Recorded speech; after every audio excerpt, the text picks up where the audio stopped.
K-Dog. How's it going? Good. Happy New Year. Yeah, you too. Thanks. How is it so far? Couple Good. days in. No, it's good. Good. New Year's resolution? Not really. I guess just continuing. I guess I started my resolution last year, just trying to be healthier. So trying to continue that. I got my green tea with elderberry that I'm drinking, although Nice. I burned my tongue. Like first sip burned my tongue. So now my tongue feels funny like for the rest of the day. So that's what I get for being healthier. But No, that's good. It's a reminder of your health and Yeah. how those cells will replicate and heal itself super fast. Yep, right? that's You're just right. testing. You're That's adding some right. friction. Yeah. But the New Year's always like a really good time for the normies. Like we talk a lot about the normies and how they're status quo, kind of in the middle, don't do a whole lot of Yeah. changing and whatnot, right? complain, but not actually do anything Yeah. to make it better. But you get this every year at New Year's, like a hall pass to hit the reset button, right? And say, last year was the old me, Yeah. right? And we cliche the shit out of it, but still, New year, there's new me. a big segment of the people start something fresh, right? Go to the gym is a big one. They get on that bandwagon. They Yes. say at gyms like January's the busiest. Yeah. Oh, new it is. I members. used to work in a gym, January through March, and then ghost town. Yep. So here's what we're going to teach and preach today. We're going to figure out why and then why people bail out of those New Year's resolutions, because we want people to hang in there. And if they Yeah. came up with the idea that they want to be different or want to change, that you can see it through to the end of the year. So what happens between the 1st and that March deadline? Yeah. So why do you think people fall out? Honestly, I think people set unrealistic goals. They set I guess maybe standards a little too high, a little unachievable maybe. I think they go all in, like an all or nothing mindset. I'm going to lose weight by cutting out all sweets and all carbs forever, and that's just not realistic. Or I'm never doing this again when they've been doing it every day for their entire lives. It's like, I think instead of maybe baby steps or making small changes and building on that, they go balls to the wall, and it is not realistic for their lifestyle. We are a species that used to kill predatory animals. We can do freaking hard things. Yeah. So and we pointed this out last show, how delicate human beings are and how easily they can take their own sort of like focus and be undermined by something. We're going to name that something Yeah. during this show here today. So we just illustrated it. You're absolutely right. But what is it? Lofty goals are totally achievable. You take a certain mindset, certain resources, and if you set a lofty goal, you could hit it and then we're gonna kind of like talk about what that missing part. Yeah. Well, and I've also learned a lot lately about the difference between motivation and discipline.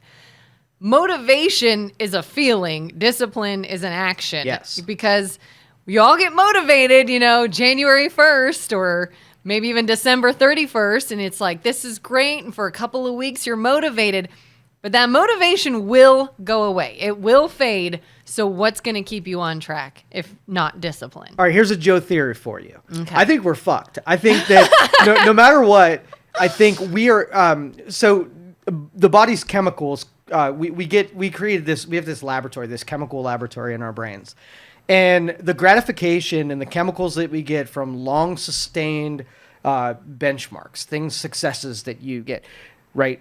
Some of those take a while to be realized. In a dopamine-induced era that we are, instant gratification is all we desire. We can do one thing that gives us instant satisfaction, and then you have another thing that might take 6 months to be realized, and you don't get these huge spikes in dopamine as you go along. So you have two competing center of focuses here. Do you go after the instant gratification stuff that makes you feel good in the moment, might not be healthy, but makes you feel good? Or the things that are long sustained that don't give you any spikes whatsoever, but you become the thing that you set out to become? And that's why the reason I say we're fucked is because so many people are addicted to the dopamine side of things. Real life and real achievement pales in comparison to what you get from those instant gratifications. Yeah, absolutely. And I think, again, that's sort of where that discipline comes in, is you're not always going to get that hit or that high. You're not going to get positive reinforcement from something every time, to where, if your goal is to work out more and you have a day that you are like, I am tired, I don't feel like it, no one will know if I don't, I could just get in my pajamas and relax, and that's what I want to do. So what then makes you say, but I'm going to work out? I set a goal. I don't want to do it, but to reach my goal, I've got to do this. And I think that we are so used to getting that dopamine hit or that reassurance that pushes us into do it, when we have to do it ourselves. You got to make yourself do it with no praise, no results. Yeah. All right, so you said March is when gyms start trailing off. I would say February 1st. I would say this is a 30-day thing. And the only reason why I think it lasts until February is because accountability, we're publicly saying that this is my thing. Now we're a little embarrassed if we don't at least go to a certain standpoint, because we feel like we're going to be judged. Yeah. So it's a negative reinforcement, which keeping people in as long as it absolutely is. Because think about it. I want to be healthier, right? I eat Dairy Queen too much. So I spend 4 days not eating Dairy Queen. And I go measure my successes of depriving myself of something I enjoy for 4 days, and I have nothing measurable on the other side of 4 days, right? I really like that thing, and I'm not doing that thing anymore. If you don't give me something, some kind of benefit, I'm out. I'm going to go back to the freaking Dairy Queen. And I think that window of how long we have to stick into that sacrifice that we have is super freaking limited. Oh, yeah. And I think why you choose the resolution you choose is kind of important too. If you're doing something for a reason that you really, like you said, you really don't care that much, you don't really want, maybe changing is good, but you can live with it if you don't, or I want to look a certain way because then people will think I look good, when really it's not. All those are terrible motivations. Absolutely. Yeah, it's got to be, you want this. You want this more than you want the other vices.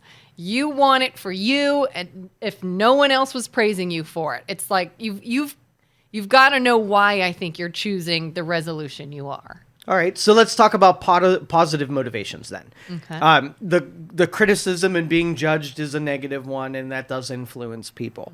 The negative aspects of illness or depressions or whatever, that's another negative aspect. But what's a true positive motivator that if somebody was like, all right, I did the resolution thing, I told everybody about it, I'm being negatively motivated at this point, I want to see this through until November and December and even into the next new year. What positive threads can I take so that this thing lasts and I'm doing it more for me than I am for other people? I think a big help, at least for me, I've seen when it comes to sticking with stuff, is surrounding yourself with other like-minded people.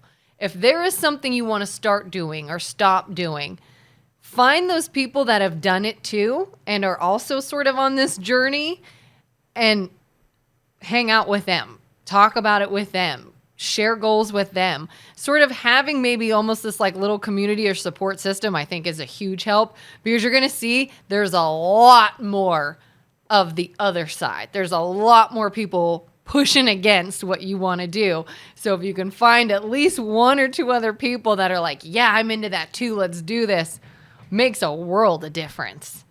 Huge point. Huge point. In the motivational circles, it's like you are the sum of the 5 people that you hang out with and spend the most time with. Like if Kelin, like, you impress me. Like what you've been able to go through, what you've gone through in the last year to stay motivated, having the proper information and having the focus and drive to be able to do it. Like you've really impressed me over this last year. But if I took Kelin and I had her hang out with like 5 gang members, like what is the likelihood that you'd become a gangbanger? I'll have to choose a side. Pretty likely. Yeah, I mean, and to be honest, thank you for that. I've impressed myself because I have seen where friends, family, community people will push for you to break whatever it is you're trying to do. Heck yes. You know, I have had friends where they're like, "Hey, why don't you come over and we're drinking or we're having this and that." And not that I've cut anything out completely, I haven't, but I've already done some. So I need to stop. It's too much. And I get eye rolls. I get, oh, why don't you come hang out? Okay, I will, but I got to get my workout in first. Oh, God. And it's the and the eye rolls. I've had people, when they find out I went gluten-free earlier last year, will literally put something in front of me and say, you can have a little bit. Just have it. It's fine. Don't you want to cheat just one day? And I'm like, this isn't a fad diet I'm on. I am gluten-free, period. I had to stop. And I see that all the time. I told someone the other day, I said, New Year's Eve the other day. For the first time in probably years, if not ever, in my adult life, I did not have a sip of alcohol. And that wasn't a conscious decision. I just didn't. It was sitting at my house. We were going to do a champagne toast. My daughter was drinking grape juice, and instead I went with grape juice. And everyone's like, why would you not? Don't you want to at least have a drink? Why? I don't want to feel like shit tomorrow. My motivation is that makes me feel like shit, and this doesn't. I'm done feeling like shit. I want to feel good, so I'm taking this. But other people are not done feeling like shit, and they want you to join them. It's tough. Yeah. Well, and we make fun of normies so much, but in physics, you sort of have the natural world trying to reach a homeostasis, a zero sum, zero. Think baseline, right? Mm-hmm. And the further you get away from baseline, the more that physics wants to pull you down from where you're at to the baseline. Well, I'll tell you, the baseline is the quickest way to die. Zero, atrophy, non-movement, and whatever. I would take somebody who's entropic above somebody who's not moving. So if you move anywhere away from baseline, the normies try to pull you down to zero, mm-hmm. right? I don't care if you're doing a good thing or a bad thing. Nature's trying to push you down to total entropy. Yeah. Or atrophy, sorry. Yeah. And so people are one example, but also environments are your second example. So when you're trying to traverse making good decisions and staying on the gym and whatever, you're going to find that things in your environment also tempt you as much as your friends saying, you can have a little bit. Come on, join the dark side over here. Just it's okay. It's not going to kill you, right? Yep, your environments do the same thing. But we're more in control of our environments than we are of people. So if you set an environment, I can judge someone by walking through somebody's kitchen, what their lifestyle is going to be like, what stuff they make at easy reach and what things they put at harder reach. If you have something easy at your disposal, you're more likely to do that. And you're more likely to put things at your disposal that you want or think you need, right? Yeah. So if you walk into someone's house and they have a juicer and they have vegetables and they have the snacks, but it's under lock and key, in a top cabinet that's hard to get to, they know what they want to be easy and they know what they want to be hard. Yeah, absolutely. I've myself had to, when I was trying to stay disciplined, if I know something is in my pantry and I'm going to want it, and I know I'm not going to stop until I have all of it, the thing I have to do personally is not have it in there, period. And if I'm like, you know what? I've been doing pretty well. I'd like this treat. I'm going to treat myself, have it, great. And then the rest, get it out. It can't even be in front of me because I know that's too tempting. But some people are like, no, it's fine. I'll just keep it here. I'll keep it there. And nope, I can't do that. Get it away from me. So I hear this a lot during this time of year, is that people blame their wiring for why it is they can't achieve their goals, right? That's just who I am. Now, you are my best example of someone who, when they embarked on this entire thing, right? Yeah. They knew that there were going to be some parts that just part of who they were, right? Yeah. This is going to be so hard, because they felt like it was intrinsic. There was something that was unchangeable. Now, having gone through that, do you feel like those things faded with time and you were able to conquer them? A bit, yeah. In fact, I remember when I started even sort of working with you on turning things around and getting healthier, I think I even said like, but it's who I am. This is me. Yeah, like I don't accept me. I don't want to give up me. I want to feel like me until I realized, well, me is fading because of these things. I don't look like I used to look. I don't feel like I used to feel. Why? Because I want these things that I think are me. And it just literally took trusting the fact that something's got to change, and I will see it. I just got to trust that I'm going to try this. And it wasn't even like no more, I'm done. Never again am I doing this. That wasn't it. It was, for a couple of weeks, I'm going to do this. Maybe a couple more weeks, I'm going to do this. You know what? I've been doing it this long. I'm going to keep it going. We'll see how it goes. And that was over a year ago now that I started watching what I eat. Now it's not quite a year, but getting on a year of going gluten-free. And then a couple months ago, started a workout regimen, all with the intention of let's just see how this goes. Not a dive in and, cut everything else off. But it did. It made me see that after a while, I was like, I actually do feel better and more like me this way than I did. I do feel like I look more like me than I did. And it's like, I can't believe all these good feelings and the thriving that comes from making healthier choices was there the whole time. And I squashed it by saying, nah, that's just me though. I don't eat salads and I don't do stuff like that. And it's like, then do it. You defied, though, people around you who weren't encouraging in that department. You stuck through because you decided that it is. In the beginning, I would have given you probably about a coin flip whether or not you would stick to it. Yeah, okay? I would have agreed with you. Yeah, so the people weren't supportive. The environments weren't supportive. But you broke through. So what do you attribute it to? So if somebody out there listening, like they know they're in that same predicament where they don't quite believe it themselves, they don't have the support system to be able to carry through on it, they don't have the environments that are productive for it. How did you do it?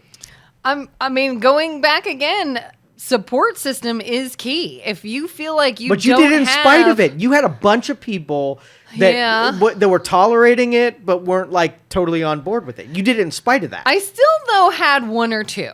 You could still find one. I had you. My husband was super supportive. You've got to find somebody you can still talk to, still say, hey, I'm getting tempted to maybe quit, or share, when you reach a milestone or something really great, share that. Even if it's online. My workout community is online. It's not anybody I know in person.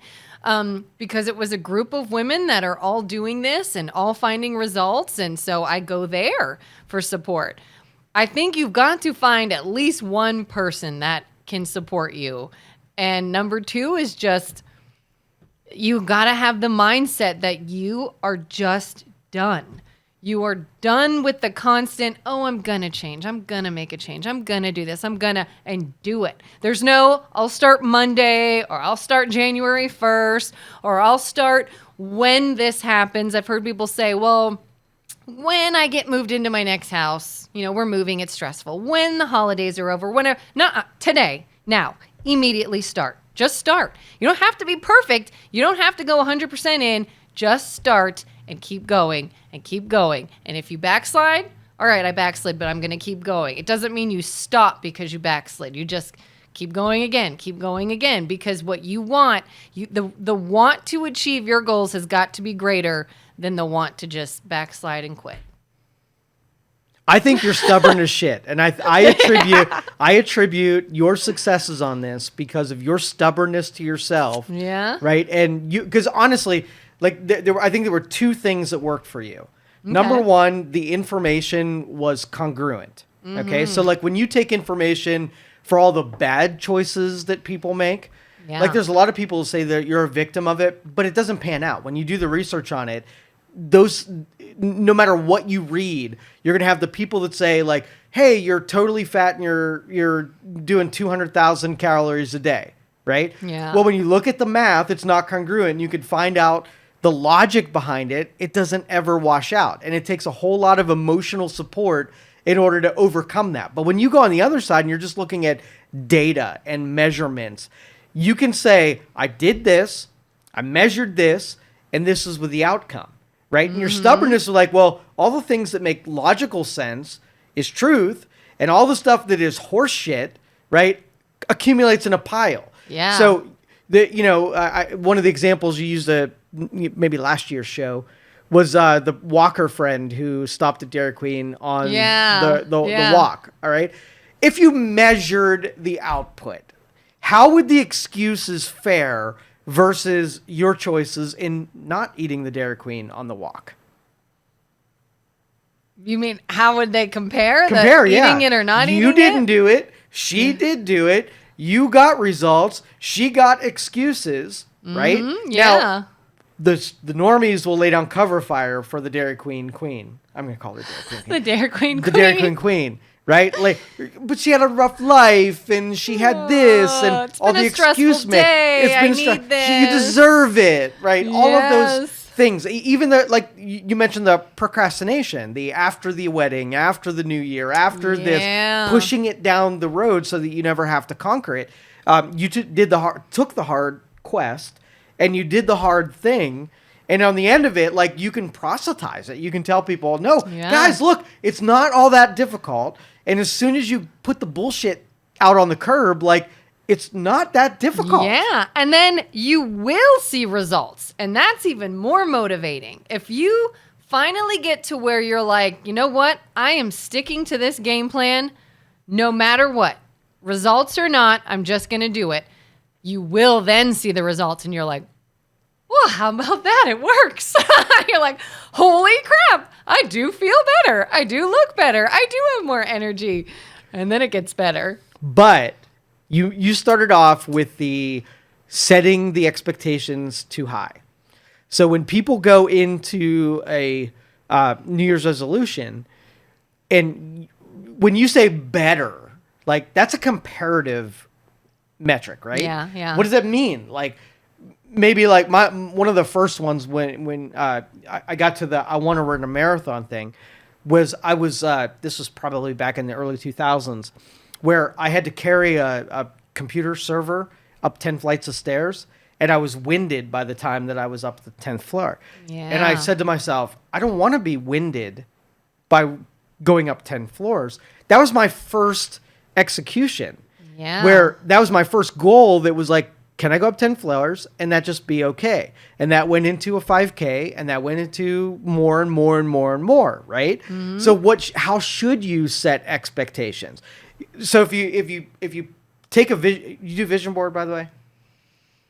Not, you mean like literally making a vision board? board. I haven't. I should, but I haven't. You're going to do that. Like, that's Okay. my challenge for you right now. Vision board. So when we used to work with the addicts, okay, addicts destroyed their life, they're rebuilding. They are not looking anywhere but like an inch in front of them, surviving the next day. And all of their people that are mentoring them are saying, get through tomorrow, get through tomorrow, get through tomorrow. And it's really hard to be able to see something, 100 miles down the road when you're just looking at tomorrow. So at a certain point, you have to start looking a little bit further ahead, right? Mm-hmm. When you're driving, like in a snowstorm and you can only see 3 inches, that's terrifying to be able to only see the next couple inches.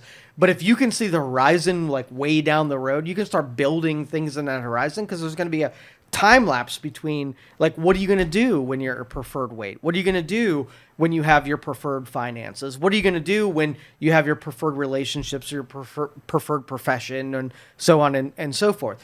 The vision board lets you start looking further on down the road and building like what those things are going to look like in their physical form. It's such a psychologically healthy thing to be able to see things that you're about to realize, right? And so if you set a short-term goal of being able to walk up 10 flights of stairs without being winded, then you could put the Boston Marathon on the vision board as something you're going here. Short-term goal, 10 flights of stairs. Long-term goal, Boston Marathon. I like that. I do like that. And I think too, a lot of times though, change has to be something that you accept the idea that it's forever. It's not temporary. I think a lot of people will, if it is the lose weight resolution, well, I want to lose 10 pounds, 15 pounds, whatever. They do and stop everything they were doing. Maybe they did it in an unhealthy or unrealistic way, or they achieved the goal and now they're done. And, oh, now it's time to eat what I want again because I did it. Like, I don't think people realize that if there is something you truly want to change, you have to accept the fact that it is forever. It is a change. You are no longer that anymore. And maybe that vision board too will kind of see what this can look like, see your new future, and know this is where you live now. Not here. You're not ever going back here. That works with a person like you because you're principled. A majority of the normies are not principled. They need something in their future to be able to target. And once they get to that target, you better give them another target because they're not going to say, I just want to be healthy in all departments and say that's their new goal. That's your mindset now is skewed. I'm sorry. I broke your brain, but it's now skewed. Okay, the normies, when you're advising them that if they get to 10 pounds, they achieve their goal, and now next year I'll do it all again. And then it'll take you coming around and saying, didn't you just do this last year? Where you went down to 140, and then you went back up to 160, and then you went down to 140. You didn't do anything except for make your life really difficult for a couple of months with the same outcome that you had the previous year. You didn't make any traction. You didn't go forward. Yeah. And mine too. I mean, yes, I love losing weight. Who doesn't? But I really did set it out too as I just want to be healthier.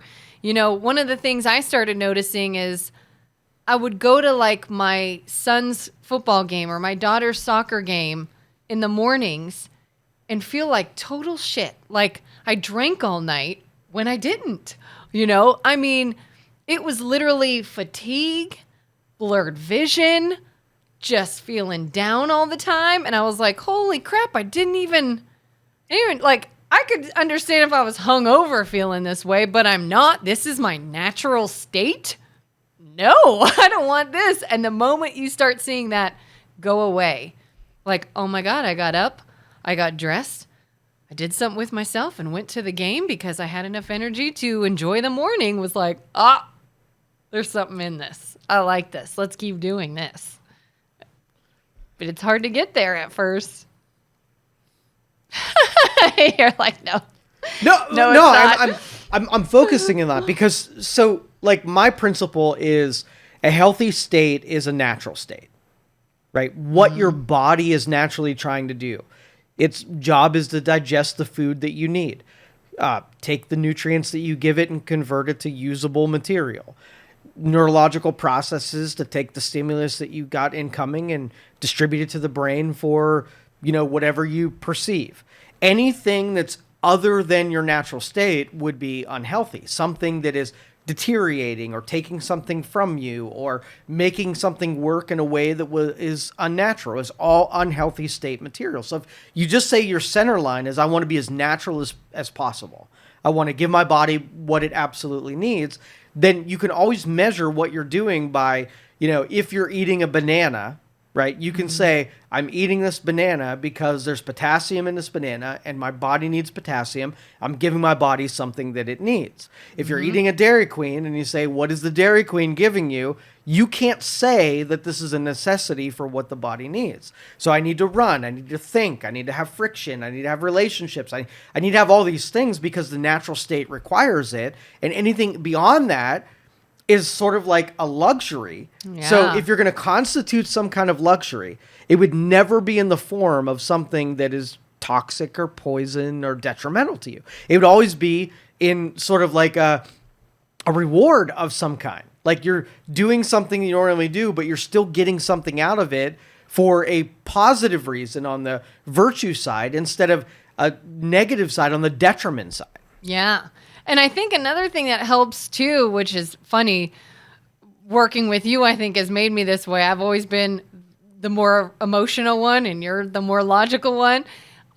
New Year's Eve. Another reason I was very surprised I had no alcohol was I had a real bad day, New Year's Eve day. And when I went home, I remember thinking like, I'm going to have a drink. I deserve it. I earned it. This is the time of my life that I'm like, I am having a freaking drink. And I went home and I'm sitting there and I'm just like, what is that going to do?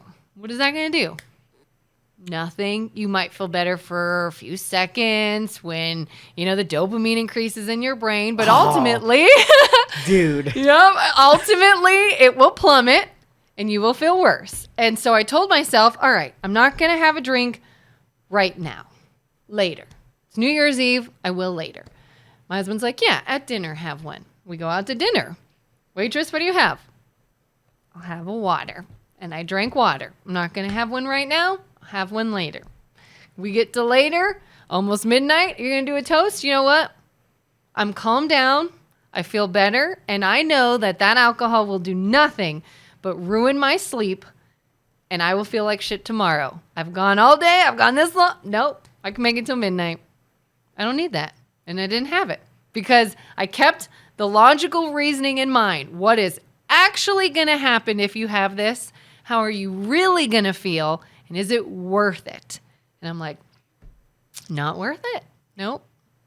You make my heart so happy, Kelin. You're my Mr. Miyagi. Wax on. Wax on, wax off. All right, so let's go beyond March. We'll go to April. Okay? Yeah. And we shouldn't really take only 1/4 of the year about improving ourselves. This is like a sweet spot because you got that hall pass to be able to take and say, everybody's doing it. Everybody's trying to improve Hitting themselves. the restart button. 100%. Yeah. But you get to April and most everyone who had some kind of resolution has embarrassment and they fell off the resolution and they're like, next year, I'll get them next year. But you really don't have to wait until the next year in order to restart those things. This could be a full year. Like you and I have been through, this last year, we grinded it. Like we really went through some shit. Things lasted longer than they absolutely should have. And we saw it through, right? Yeah. And in everybody's regular life, everybody's feeling that in different forms, of course, that they get stuck in the grind of their circumstances. Like the way that we are in our current state is a sum of all of our choices 100% of the time. And some of us feel like we couldn't have made other choices, but there are 1,000 small choices that we make that are completely in our control. And we end up giving in to the other side where you could have just as easily taken that drink on a hard day, right? Mm-hmm. As your brain told you and your environment said that it gave you a full permission, right? It's New Year's freaking Eve. By all means, drink. Right. And I was like, yeah, this is a good day to have a drink. And every other New Year's Eve I would have had a drink. And I was like, maybe tomorrow I will. Maybe the next day. It's not like I gave up alcohol. I didn't. But it was just really think of why you're making this choice and how you're going to feel. And will you feel better making a different choice? Yeah. And in your state, let's take the most extreme scenario. All right, we got Fat Boy that goes to the gym. He says, I'm tired of being fat. And he goes to the gym, and it's hard. Like, he's really trying. And he's mocked. Like, he's made fun of. People are giving him eye rolls. His family is really not on board, making him feel bad about his choices. It's expensive. Some of the things they like doing isn't. He's sore. It's not convenient. It's not to convenient get there. at all. Yeah. You got to wait for gym equipment. Like everything about it is terrible. He gets to March and he's like, F this. Like there's no reward in it. I didn't really lose any weight. Everybody hates me now. My whatever social support that I had is deteriorated because of my choices to become healthier. Like I'm freaking out. Like I'm done. So April 1st hits, right? And this dude needs renewed support from people. And he just, while he was doing it, he got no support. Yeah. And now that he's fallen off, everybody's like, oh, you're big boned. Like, the food is so good. And come sell it. It's socially acceptable. Eat spaghetti. Eat some spaghetti with me. Right? It's spaghetti. All right. So, but he doesn't have the principles of Kelin where he just wants to be healthier. He just knew that he was in a shit state, always felt bad, and didn't want to be like that anymore. April 1st comes. What encouragement? What are you telling this dude to get back on that effing treadmill? F those people who are non-supportive. F your feelings about, the things you're missing out on because of it. What do I say? You're going to give him some encouragement from Kellen's new perspective. He doesn't have what you have, but you want his ass to get back on that treadmill. Well, one thing that I think you told me back when I was making some changes is, I can't exactly think of how it was in the situation, but you had said something like, do people do this? Do people lose weight? Yeah. Do people eat differently? Can people go to the gym? Can they get off of work and leave their house and go to the gym? Yeah, people do it. People do it all the time. So why can't you do it? You can do it. This does happen. It is possible. Others do it, so you can do it too. You can find a way to make something happen if it is important to you. And I kind of like you said, the vision board idea is look at what you want it to be. If he starts April 1st, well, guess what? August 1st will come. It is going to come. It will be here. On August 1st, do you want to be in the same spot you are now, or do you want to be in a better position? Because that starts now. So look towards August 1st. Look towards your vision. Look towards whatever. No, it is doable. People do it every day. People are able to accomplish these tasks every day. It's not impossible. It is doable, which means you can do it too. So do you want to start doing it, or do you want to just keep being miserable? All right, so let me give you another scenario. Let's just say Okay. I gave you the claim that I want to be a marathon runner. So you gave me Joe advice, and you said, here's what you do. Go find a marathon runner, write down everything that they do, and just do all of that. If you do everything that a marathon runner does, you will become a marathon runner too. That's number one, right? Okay, yeah. So I went to the Addicts, and I did the vision board, and they put things up there like Lamborghinis and houses and money and things that they wanted to look to in their future. In about a month, they started looking at their vision board, and they were embarrassed by it, and they were annoyed by it because they were no closer to what was on that vision board than they were before. Okay? So what I would do with them is I would take them back to the marathon runner example. Go line by line. Okay, so this person wakes up at 6 o'clock.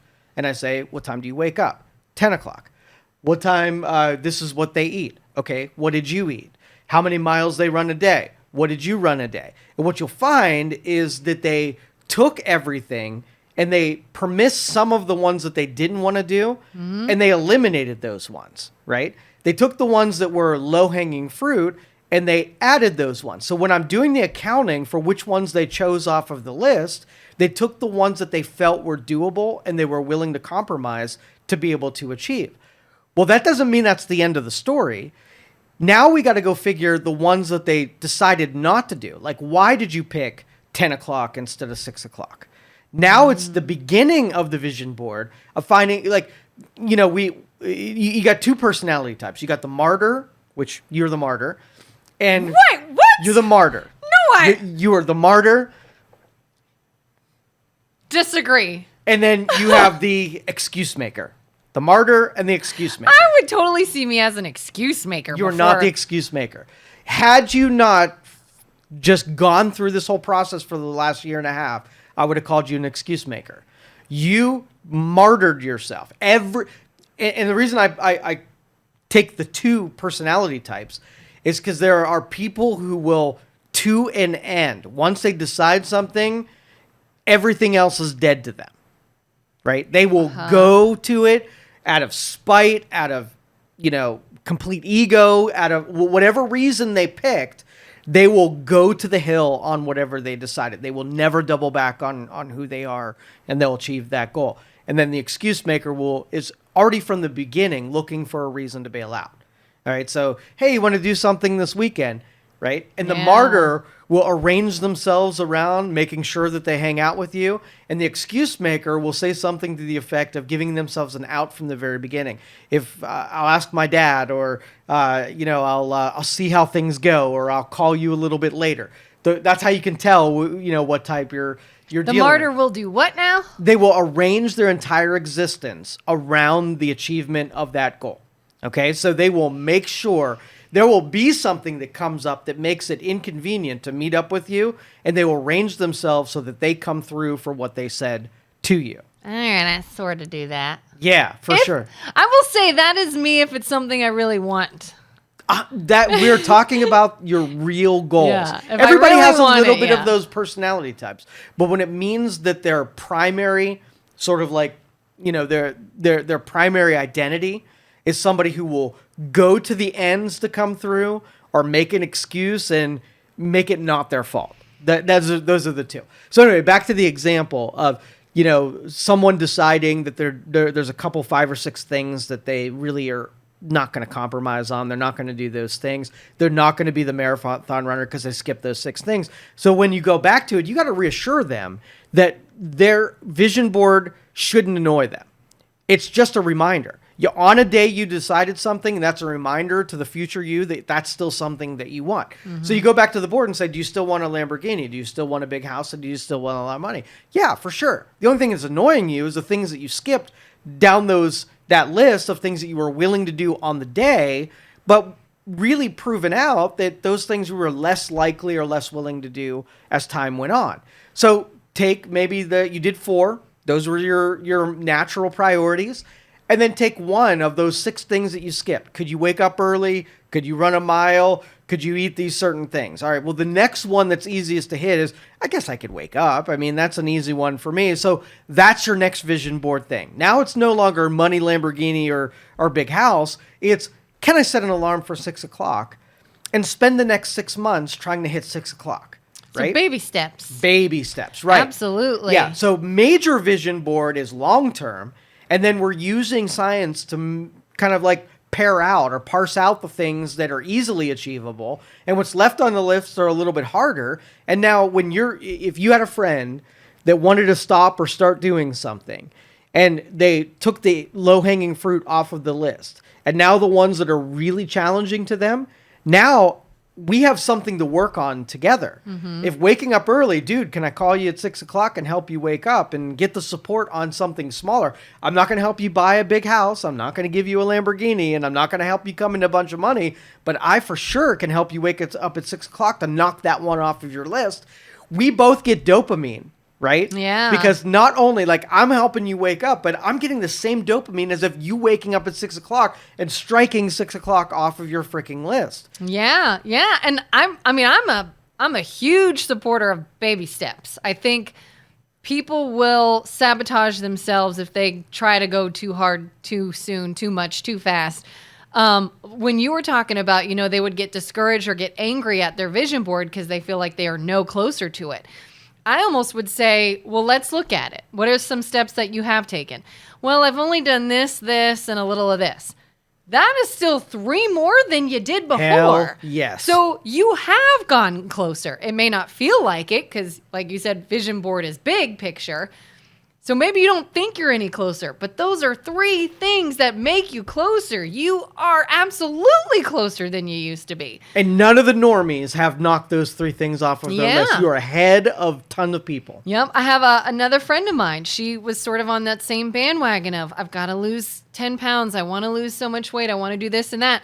And I think I even said, we were talking about just overall feeling shitty, just overall in general. Not feeling well. And I said, have you tried going gluten-free?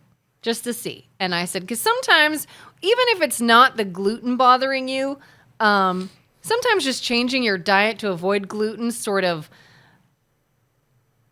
it gets you making better food choices in general just by watching that. But sometimes it also is just the gluten. And she said, yeah, many years ago I did it and I ate healthier and I felt fantastic.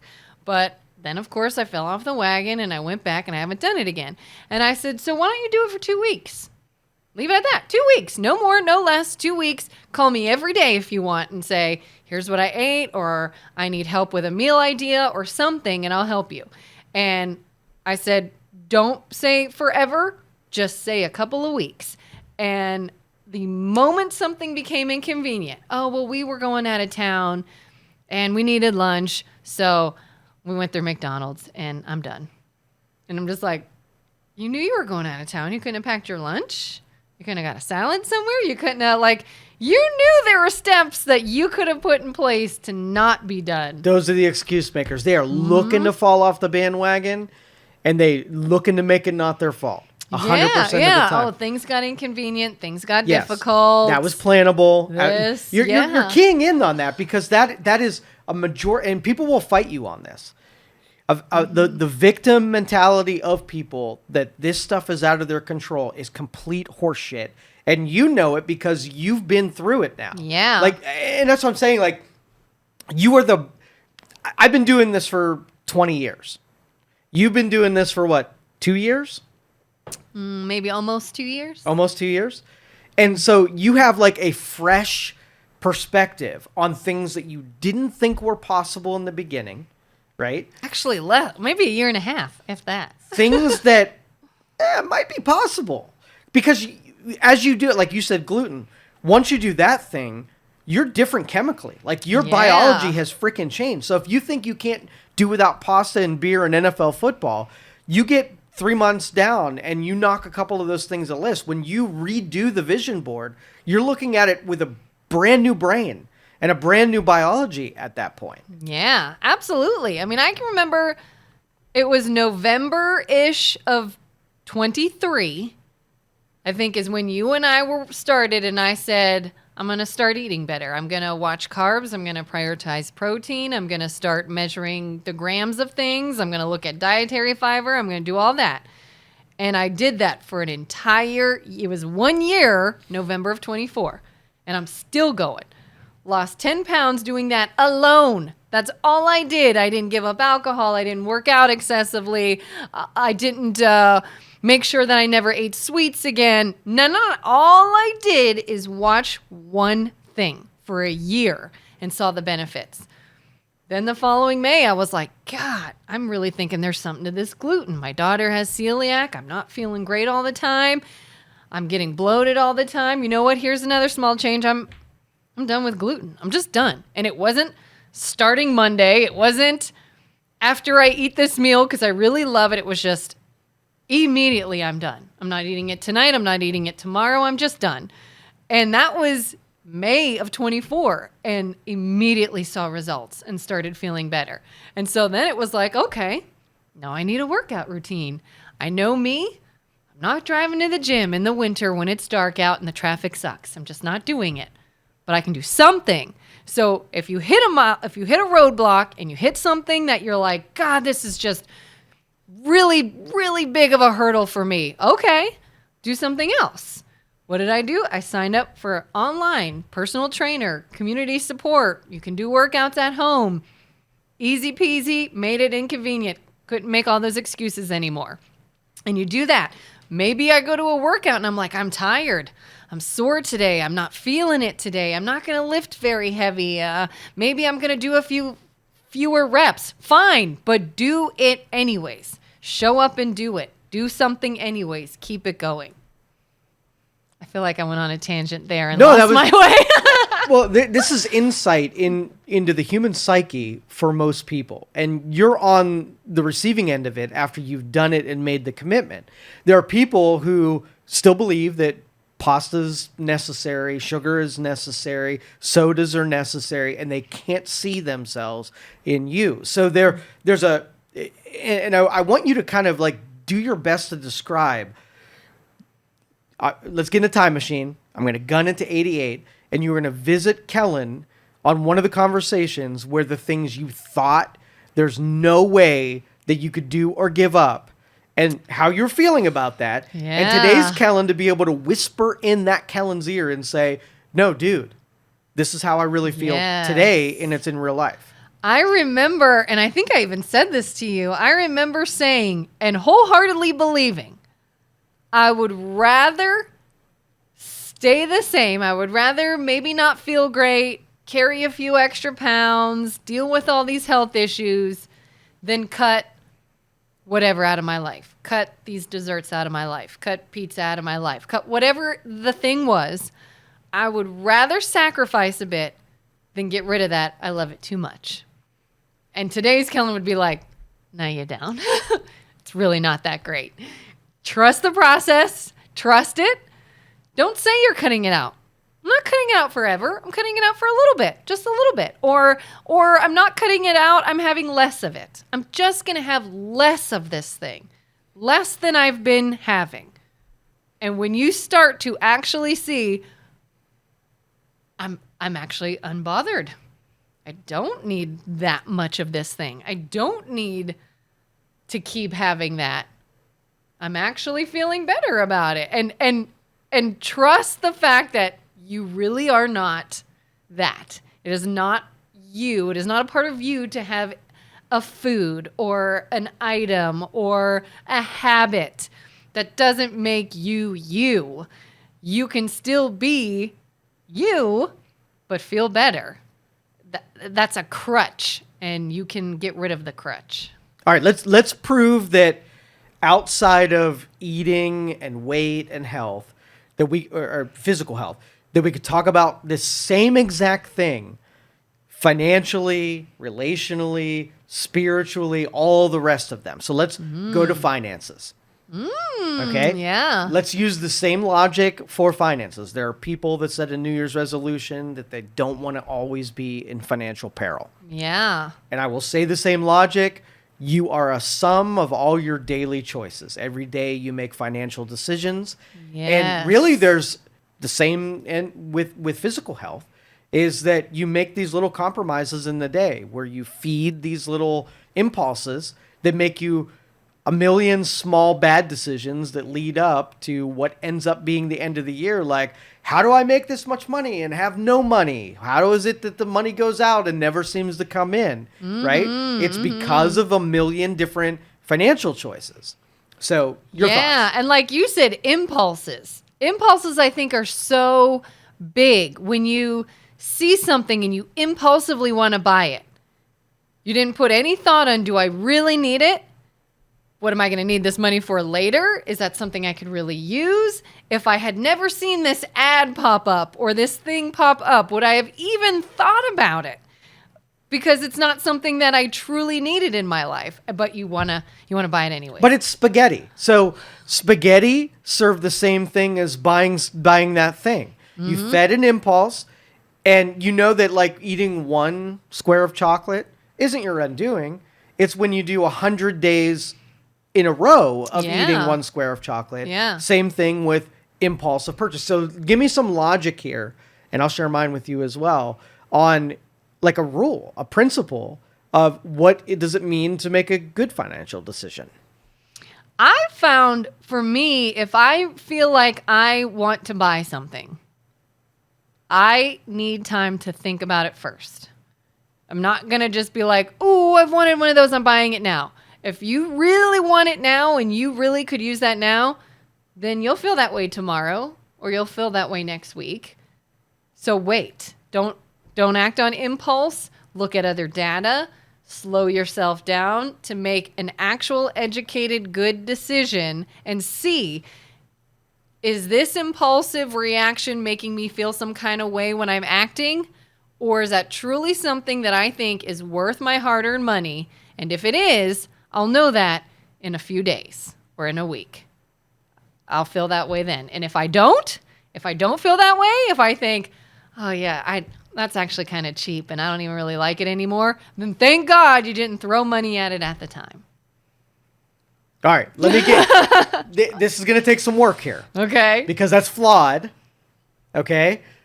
Think of a financially broken person. Just like you would think of a health broken person. What would you tell them to do from the get-go? Is I would say, what's the natural state? You buy things you need and you suspend all things that you want. right? You got to get in a healthy state before your brain can determine what impulses are good for you. So what do you need to buy? You need to buy, a place to live and food to eat, and everything that is not a need, that doesn't make you better, is not an investment, is a liability. And so while you're unhealthy, don't do any liabilities. So do I want you to go eat cake? Is that something that you need? Is there nutrition in there that you actually need? If you can't justify the Dairy Queen to me financially, then while you're broken, you don't need to be eating Dairy Queen at all. Right? Yeah. And so if you make 80% of your choices health that are for asset purchases, like it's nutritionally sound, same thing with financial. If you make 80% financial decisions, if 80% of your budget is done for things you absolutely need, and the rest, 20%, is stuff that are impulses, I'm not going to look at the impulse purchases. I'm not going to look at the cake that you eat, as long as you can show me that a majority of your purchases were made for positive, healthy financial choices. And it's as easy as that. Like you gave me a rule and a principle on sort of like governing what you purchase, but there was no definitional where if you even needed to purchase that thing at all. Much like if you eat the cake or not to eat the cake, I would say when you're unhealthy, let's not eat any cake at all until we get healthy. What about the people that will sort of BS into saying, well, I do actually need that. I'm a measurer. Blah, blah, blah. I am a measurer, right? Give me empirical evidence on the need side of thing. And I know what human beings actually need. And consumerism and American standards mean that we buy a lot of shit that we absolutely don't need.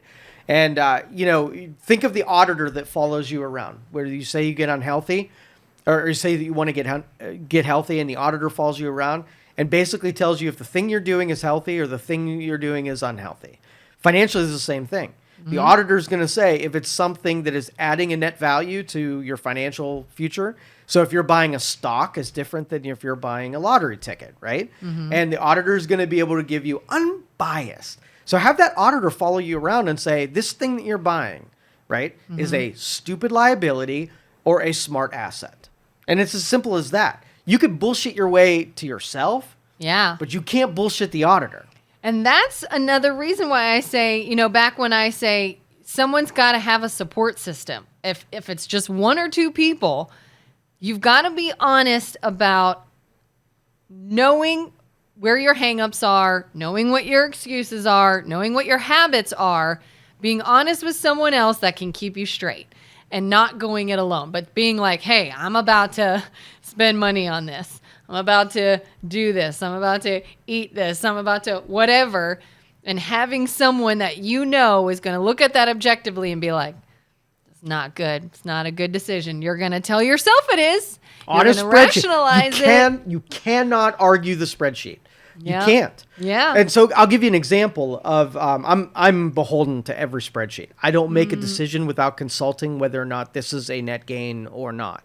And my justifications are, so for instance, if we used to do this role-playing thing where trying to take something that is a liability. You know the definition between asset and liability? I think so. So asset is something that puts money in your pocket greater than what it takes out of your pocket. And a liability is just outgoing. There's really nothing incoming, or a difference of more outgoing than incoming. Or it costs you money. So if you buy a car, right, what do I consider a car? If I use it to go on joy rides, then it's a liability because that didn't put any money in your pocket. If you do it to go to work, right, and that puts money in your pocket, then that can be considered an asset. But then an asset can also be upgraded. If I took a car and then leased it to other people and compared it to what that car would do as my mode of transportation going to work, I can improve an asset just based on putting in different circumstances. And the way that you convert things is you keep coming up with creative ways of converting things that are close to being a liability or just a little bit of an asset into bigger and bigger assets as the spreadsheet can go. So you're using imaginative energy or creative energy to try to advance your assets into even bigger assets and minimize and sort of like bring into control things that are tapping you for resources. And so like when I'm financial counseling someone, I literally have them for 30 days write down everything they spend money on, not to skip anything. So if they go out to dinner, if they do entertainment and whatever, what do you think on the average, assets to liabilities are in the general public. Everybody that I've worked with. Percentage-wise, how much of some people's budget go to wants versus needs?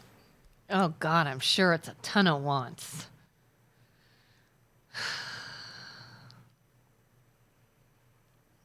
It's probably, I mean, I wouldn't even say it's half and half. I bet you it's more liabilities for sure. Now, if rents and mortgages weren't so high, it would even be higher than this. But it's Yeah. 40% in the need column and 60% in the want column. But I will tell you, there are some things in the want column that if you just had my principal could very easily be converted into some kind of asset positive net gain, but it never is. So even if somebody says, I'm going to buy this thing because it has value, some kind of intrinsic value or asset value, they never end up converting into that thing. So they only did it to market themselves into thinking they were making a good decision when all they did was make it a big liability on their spreadsheet. Oh, yeah. I've heard of that a lot. People will say, well, I'm going to buy this because I can do this to it, I can do that to it, and then I can make money, I can use it.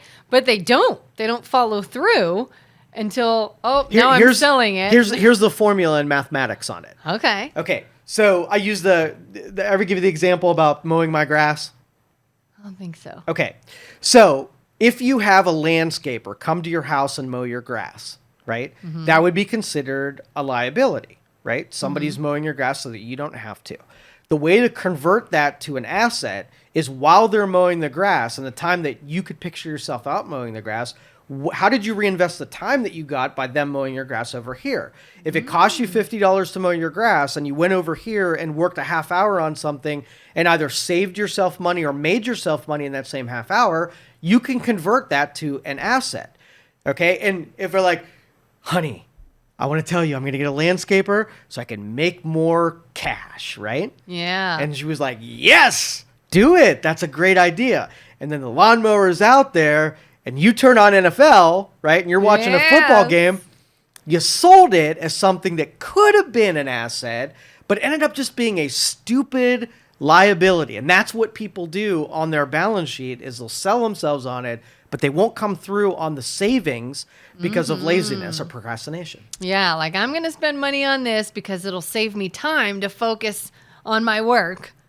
But if you don't use that time to actually do your work, no, it's just And I'm going to give money. it about a 30% on the balance sheet. If everybody went through those real cost-saving maneuvers that they made, there is savings there. But it takes pointing out the fact that you did this for this reason. It didn't come through on it. But if you would have, 30% of your budget would have then been converted into Okay, so I love this example because I use this with some of the financial people. Is if let's just say you're 10-year-old Kelin, Okay. right? And you go get a paper route or anything that a 10-year-old can do to make money. Mm-hmm.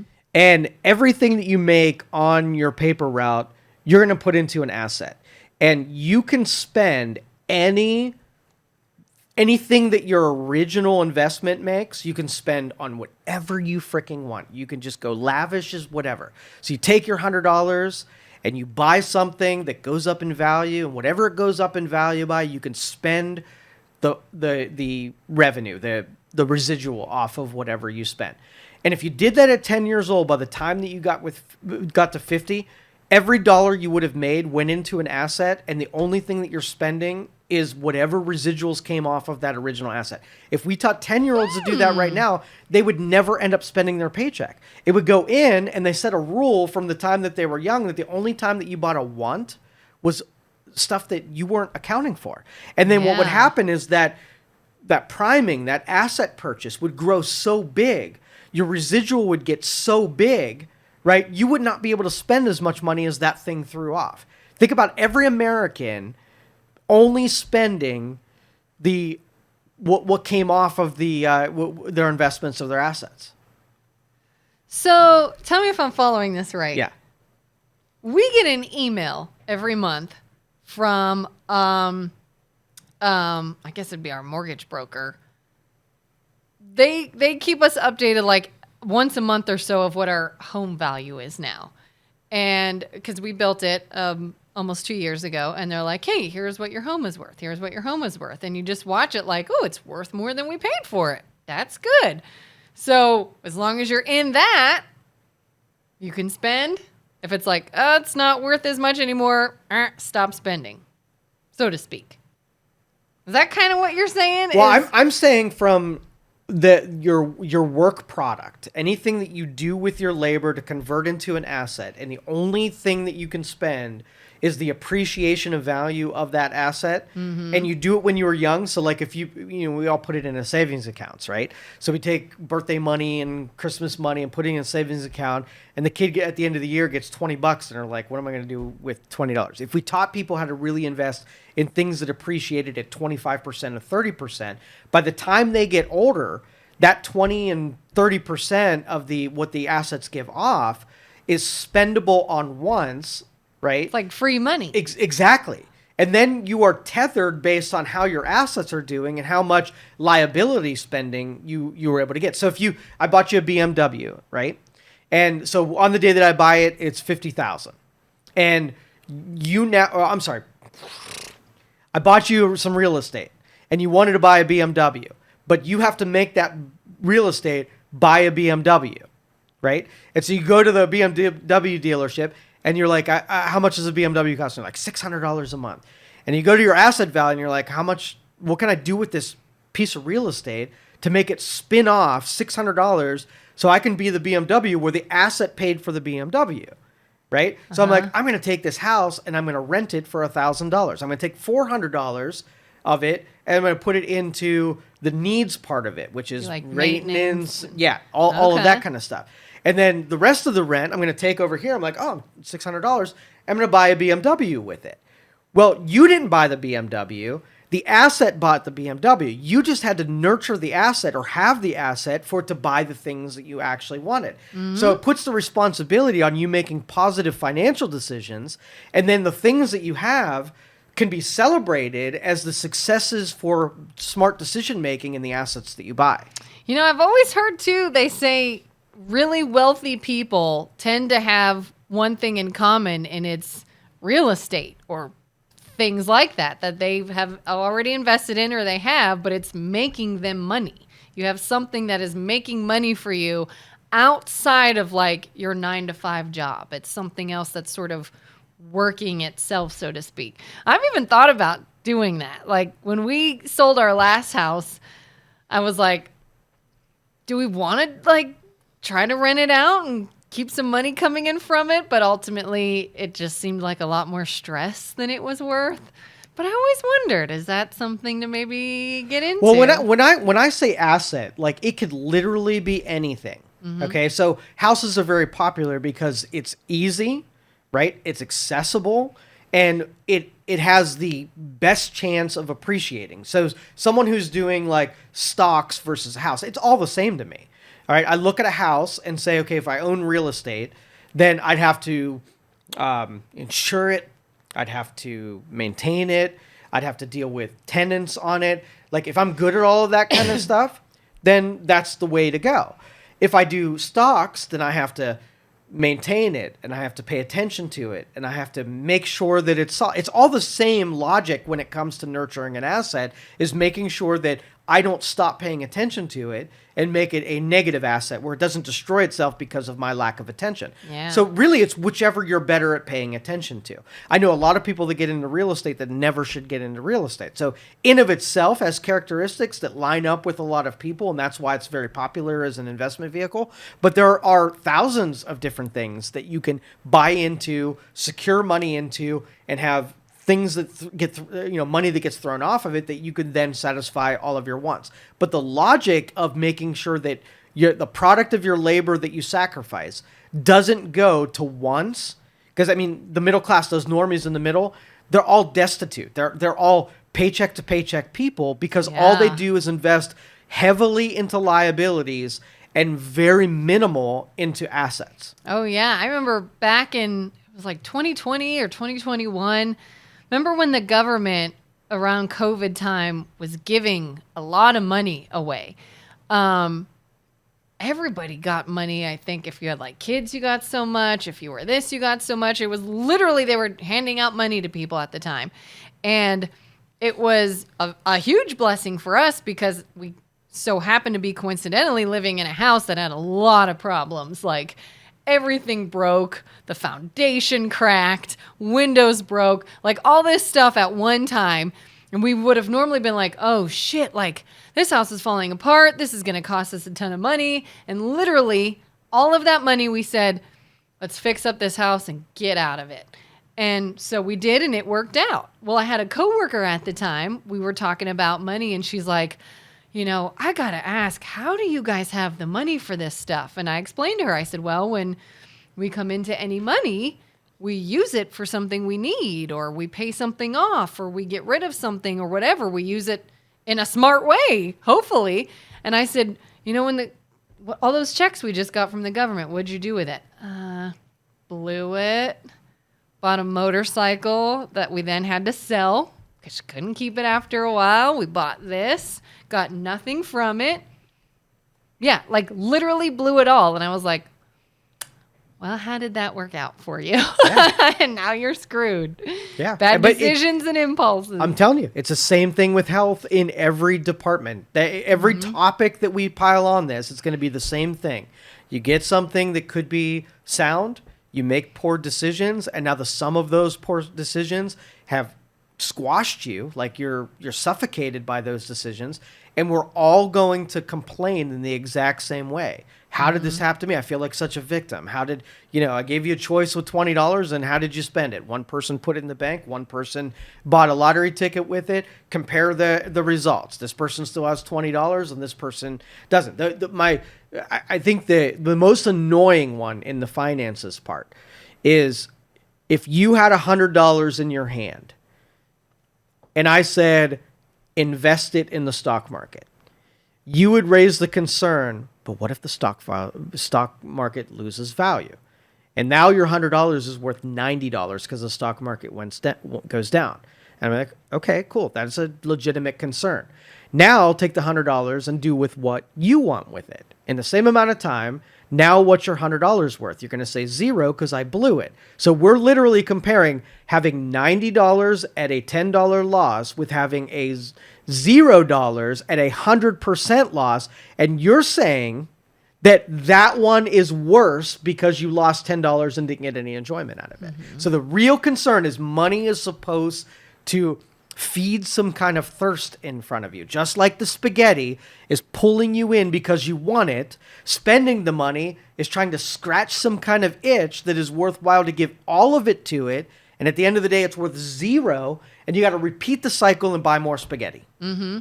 And it's just all under this false idea that somehow those bad decisions are worth it or are better. Like, yeah, I know I shouldn't eat this chocolate cake, but yeah, there was a time when you thought that you had to, that there's no way you could not do it. But that's my quality of life, is I need to eat that. And if I don't, then you'll be a different person. And that's my enjoyment. I understand. Yep. And same with the money. Like, well, YOLO, and you can't take it with you when you die. And so let me buy this thing. It's something I really wanted. And it's like they don't even see any other form of reality or their life in which you actually are better by avoiding that thing. Well, at the time, and when I was rolling my eyes at you and I was totally dismissing that you needed those things, right? I didn't even have a response for it at the time other than you'll see it will totally change once you get down the road a little bit. That's the only thing I could say, because I can convince you that spaghetti and alcohol isn't an absolute necessity into you being who you are. Just like the people who buy things and accumulate them with zero net value at the end of the day absolutely think those things were necessary to make it to the next day. Yep. And the more you do, I think the more you see how easy it is to do. It gets easier. Like another thing we just started, literally just in the last couple of weeks, my husband and I no longer use K-cups. I don't know the science behind it. It's something I'm still looking into, but there was a little bit of concern about plastics and chemicals and plastics getting into our food. And I said, here's a real easy way we can eliminate some form of plastic we use every single day. Is it going into my coffee? I don't know. It may not be, but what if it is? Let's get rid of this and just make our coffee. Oh, but is it more time consuming? Is it less convenient? No, you think it's going to be until you realize, oh, really? Instead of putting a K-cup in here, I'm putting grounds in here and pushing start. Heck, I can even get a coffee pot that you do it at night and you set a timer and it brews for you in the morning. You don't even have to do anything in the morning. It's actually faster than it was. And am I healthier for it? Possibly. I want to have that phthalates conversation with you in a future show. Remember this plastics thing? I don't want to derail everything else on this one, but this is a big one. It's something I've been meaning to ask you about. Remember that for next week. Plastics, next conversation. Phthalates, plastic. Okay. Got it? Remember it. Got it. All right, so the next topic. Same thing, health in the spiritual department. And this is a bigger jump, but it's all the same logic. Yeah. We are unhealthy in all three of these departments in the United States and the world. We are healthy. We're unhealthy physically. We're unhealthy financially, and we are totally unhealthy spiritually. I want you to start drawing the parallels and how they're similar. You eating spaghetti and on the spiritual department. What is the spiritual spaghetti? Oh, it's so interesting that you brought this up because another change I just started. My pastor got me a daily women's devotional Bible, like one of those sort of like layman's terms Bibles that you can read. And you read from it every day. And it's literally January 1st, January 2nd. And by the end of the year, you will have read the Bible in a year. And I've always had excuses. I'm not into reading. Reading makes me groggy. I don't understand the language. I have ADD. I'm not going to be able to focus on it. And I don't have time. Who has time to just sit and read? I don't have time to just sit and read. I'm just not a reader. It's not what I do. Here I am. Look at all those parallels. Do you feel them? Do you feel the spaghetti parallels hitting the spiritual? That's what we do as human beings. We're either an excuse maker about how we can't do the thing that we should. And you know, especially as secularism has crept into all of our culture, that we think that spirituality is not a healthy compartment for human beings to follow. Even though throughout entire history, everyone has been fascinated with things that are beyond themselves, right? An understanding with creation and humanity and civilization, all parallels a spiritual nature and our connection. Even like with ghost stories. People looking into ghosts and creepy things because they're wondering, what else is there? Is there another realm? Is there another something other than us? If it's not Christianity or if it's not Islamic or Jewish or any religions, we will invent new departments to look into, seeking the same questions of where we go, where we came from, what's the meaning of it, how should we behave, what are the rules, like all of that stuff is ingrained in us. So we will find spirituality, and it doesn't matter if it's in the form of Christianity or environmentalism, we'll always invent that no matter where we go. So the healthy part is to pick something where you are separating yourself, like getting out of your own ego and looking to a deeper meaning for the world around us and your meaning in it and what your responsibilities are to it and so on and so forth. So, but a healthy version of it. Like I even think that organized religion sometimes takes the unhealthy nature of impulses and supplants it because remember, it's human beings that are, in charge of this stuff. Nobody's in charge of your spaghetti. The human beings are giving you the spaghetti. But when it comes to spirituality, we almost depend on another person to deliver the spirituality to us. And the flaw is in the people, not into the, what could be measured within the spirituality. So let's talk about what is healthy in spirituality for you. For me, what is healthy? Yeah. Oh, God, that's a good question. What is healthy in it? I have found that by looking into things of that nature, spirituality, whether it's religion, whether it's God, whether it's whatever, it gives me personally a huge sense of gratitude. And to me, that I think has probably more so than any, or at least has been one of the largest things in my life that has changed my life for the better. All right, give it a definition. What's gratitude? To me, when I say gratitude, I mean just a true appreciation of literally everything. Everything. The fact that you woke up this morning, to actually feel thankful for that. Your family, your home, your job, your pets, your health, your ability to move, your ability to leave the house, like literally everything. I remember I was driving to work one day. It was this past fall. It was fall time. And I live sort of in the country. And I remember just seeing all the colors on my drive to work. The sky was like blue and white, and there was a cornfield that was just lit up, and you could literally see golden rays from the sun and really green grass. And just looking at that and thinking, oh my God, like an actual sense of gratitude that I saw that exists. And it sounds probably hooey, and it sounds maybe silly to some people, but it's like, when you start to actually realize what it is you have, and I'm not talking like material things, although it can be, little things that you start noticing that you're like, oh my God, like the snow, everything is just like, oh my God, that is so beautiful. That is so wonderful. If we didn't have that, we wouldn't have this. And if we wouldn't have this, we wouldn't have this. And look at how all these things benefit me in my life. And just sort of opening your eyes to that and feeling that thankfulness for everything you have, I think, makes your life so much more pleasant, easier, less dark, maybe. Yeah. Definitionally, that is what gratitude is. So what I said with spirituality is taking ego out of it. So ego is sort of, I would lay claim to an achievement of some kind, something that I did. When I have gratitude, I am being thankful for something that I don't deserve, that I didn't do. Yeah. I didn't do the sky. I didn't do something nice you did for me. I have gratitude away from the ego, where I'm giving thanks for something. And gratitude to sort of like an exponential level is when you take something that you may have had a hand in, right? So you did something, you hit the nail with the hammer, but you have gratitude toward the nail and hammer because it's a piece of it that wasn't you. And you're thankful for the pieces that weren't you.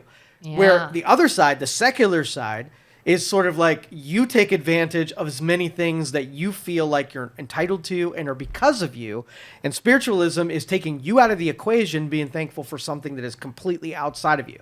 So when you're pursuing the meaning of all things, you are such an insignificant portion of the mathematics on it that you pay homage to all the things that contributed to the success of hammering the nail. The hammer you didn't design, the engineering you didn't design, the nail you didn't design, the wood wasn't provided for you. You only played such a small role in it. You made yourself smaller, which that's what it does to the ego, and made the world around you and your participation in it way bigger. Yeah. So definitionally, you nailed it. Okay, more spirituality. That is one of them.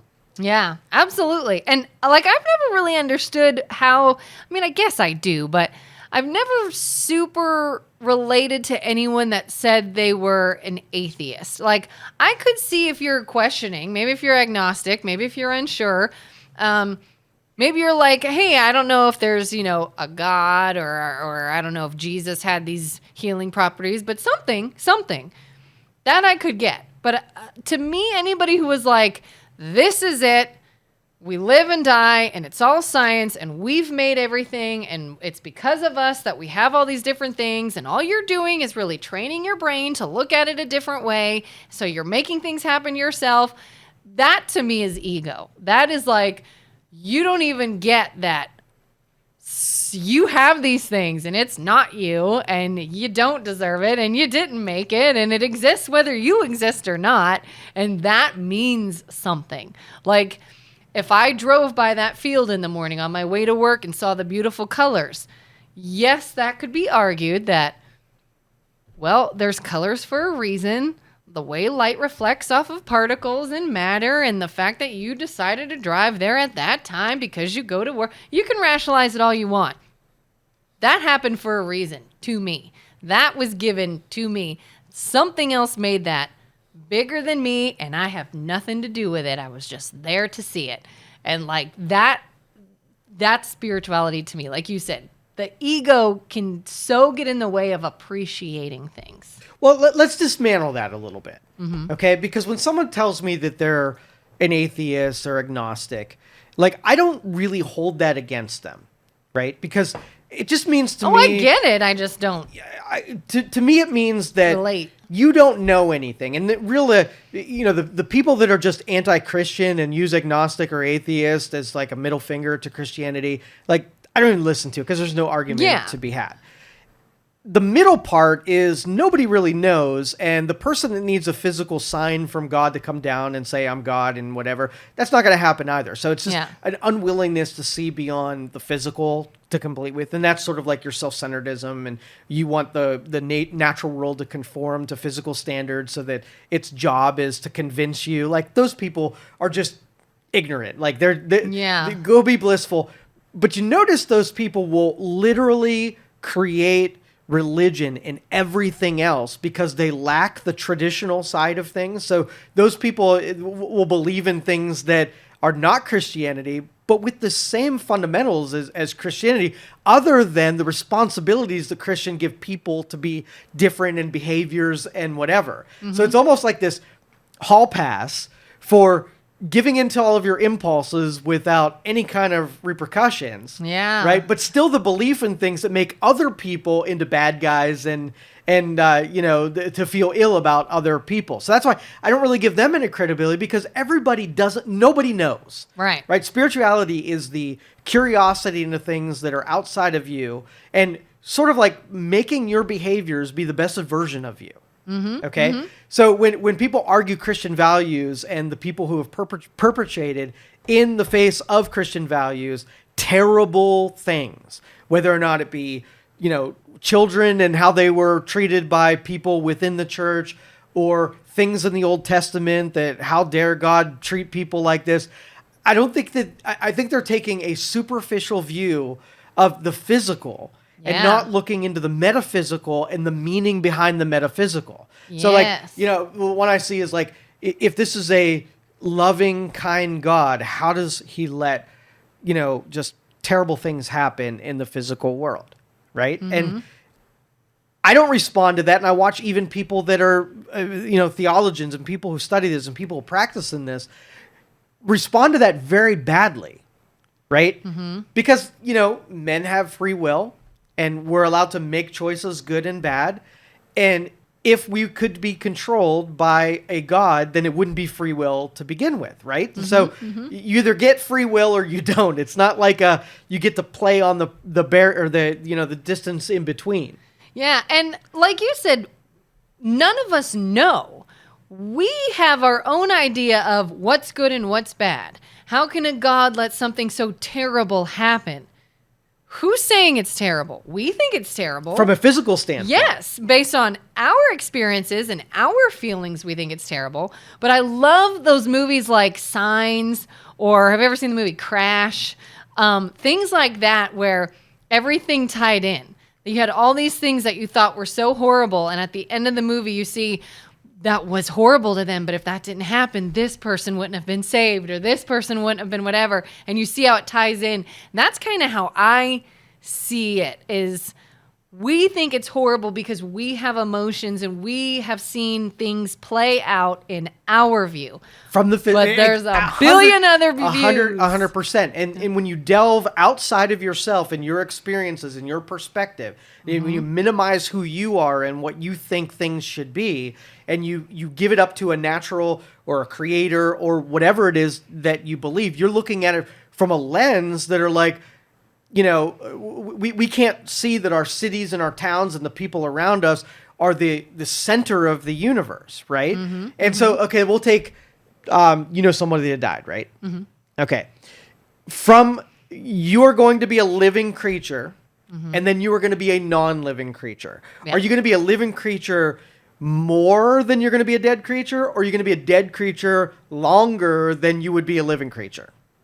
Probably be a dead creature You're gonna be longer. either a preborn creature longer or a dead creature longer than you were actually here, right? Yeah. So if I were to say everything here is meaningless and your real purpose in life is what comes after whatever it is that you do here, you're here to get information or resource, whatever your purpose is here, and then your real beginning is after you leave here, right?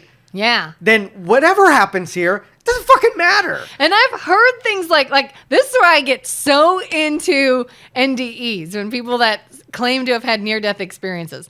I don't know if I fully believe them. I don't know if it's all for show, but it is still fascinating to consider what they're saying. Because one, all of them, whether they have different experiences or see different things or feel like they go to different places, all of them can agree on a couple basic things. And what's so interesting is there are quite a few that say it feels like you woke up, like this whole life was a simulation or a dream or a something. So many of them say it was the distinct feeling if you have ever woken up from a dream and you're like, oh, how was it? Okay, I'm home. Here I am. That's what they say it is we are put in a simulation to have experiences because we wanted to.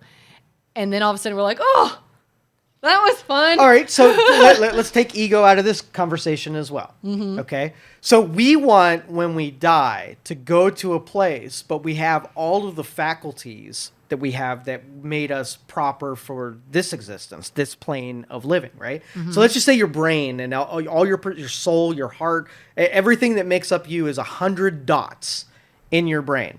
And when they're in this thing here, it's you, right? Uh-huh. And then when you die, they just kind of spread out. And then you don't have like inner dialogue, and you don't have conversations, and you don't buy a house, and you don't have a dog.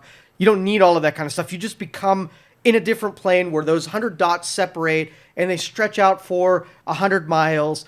And there might be a new perspective where it's not coming through analog eyes. It's just feeling and understanding. Like, do you remember before you? That's what they all say too. There's no body. You just know things. No, right. And so preborn, where were you before you were born? What was your perspective like? What did you know about the world and people and all of the experiences here? Wasn't even on your radar, right? Yeah. You don't have as far as we know. You don't have recollection before, and so it'll probably be a lot like what before you were born, where you were just part of everything, just like everybody who's died after you. Every cemetery that you see are those 100 dots that were in someone's brain, just encapsulating all of existence outside the universe and whatever. These are the kind of conversations where you need a lot of whiskey, right? And you sit, and that's what I say, the exploration, the curiosity is what's healthy to have an understanding of what you become after you leave this existence, is making this existence the most that you can make out of it, drawing the most amount of information, being as healthy as you possibly can, getting the most out of it. So when you go to a place that you don't know anything about it, right, that you are well-versed and you have as much experience as possible. What if something you get to the end and there's something that you should have picked up during life that you go there and it's not as good as an existence? Are you going to are you going to hate it, the fact that you didn't take advantage of something? Yeah. Right? Yeah. You're going to be like, oh, I knew I should have done that. Because it added to the potential of what you become after this. Whatever heaven is, it's not on clouds, and you're not a bunch of angels having, in a human form, some kind of sipping whiskey with your friends and whatever. You just become part of a plane of existence. Yeah. Now, I'll tell you, I don't know that this is a fact. Yeah. Right? But it's not a fact. It's safe to consider that nobody knows whether or not it's a fact. And if you have a relationship with what you're to become after you leave this place, it means that you occupy this place with a little bit more respect, knowing that, hey, if I treat people well here, I'm going to have a better time over there. And there's no upside to mistreating people while you were here. Yeah. So why risk it, right? Yeah. I had a friend tell me one time, we were on the conversation about God and heaven and things of that nature. And she had said, you know what? Nobody knows. Maybe we go to heaven. Maybe we go somewhere else. Maybe we don't. Maybe this is all there is, and when this body dies, we cease to exist in all forms. That is it. That's very possible.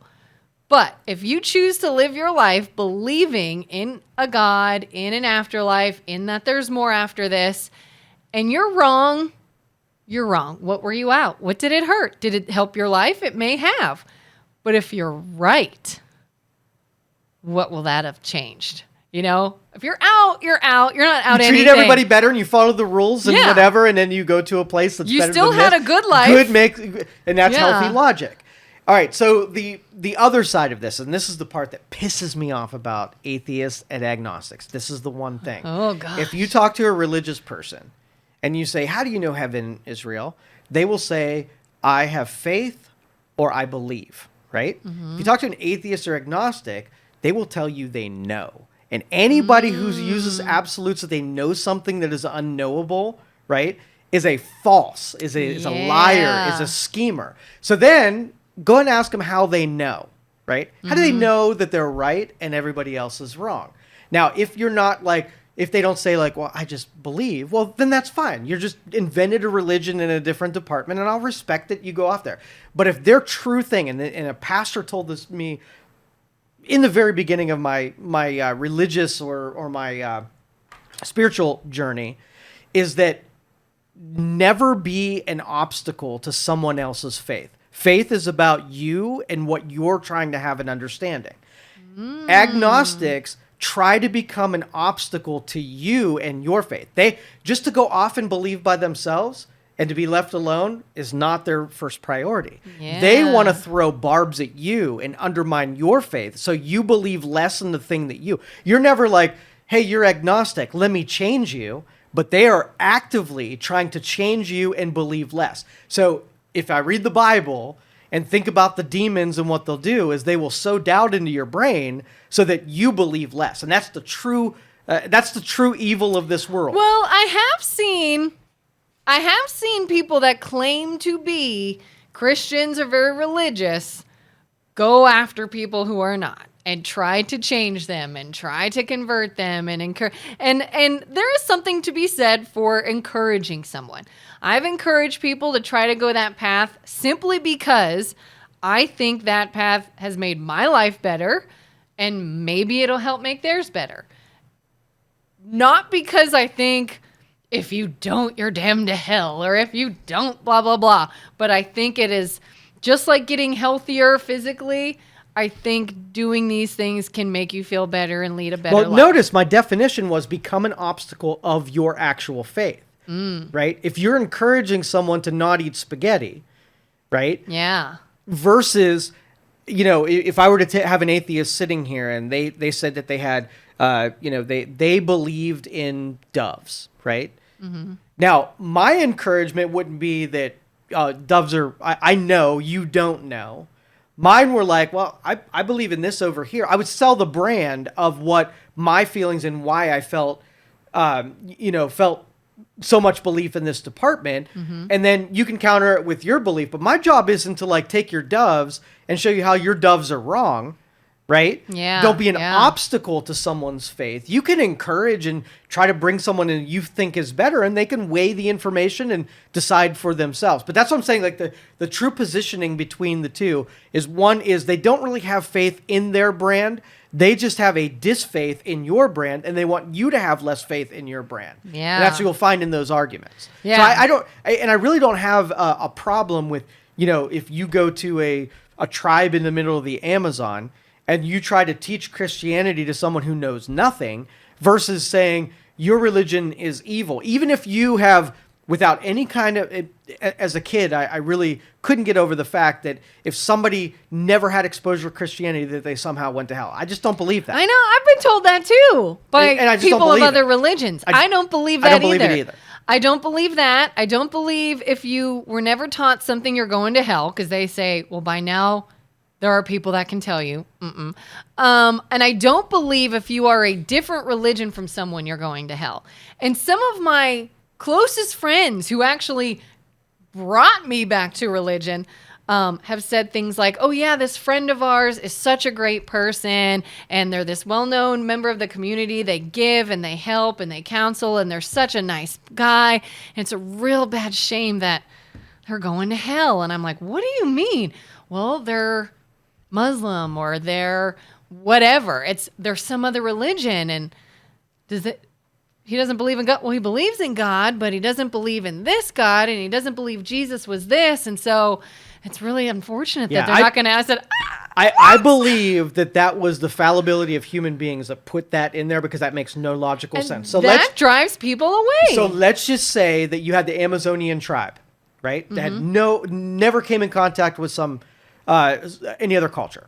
And so deep in the woods, they're looking up at the sky, and the elders are sitting around trying to get a spiritual dive into the existence of their humanity.